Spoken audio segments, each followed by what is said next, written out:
Ganda lang yung isda. Ngayon, may itim ah. May itim na malaki. Malalaki na. Batangas style. Parang bata.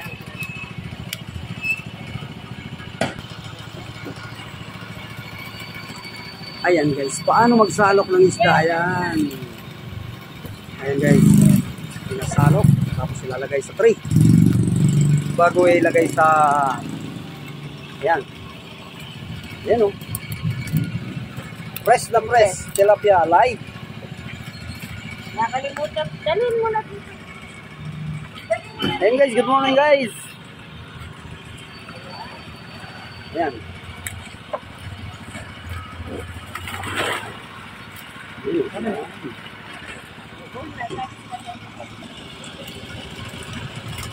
O yun, lumilipad lang guys. Lumilipad pa. Ayun o. May pakpak pa. Sige, hata. Sige, sakay. Say mo. Yan, Okay. yan, ganyan. Para na-exercise ka. Masanod na sa trabaho.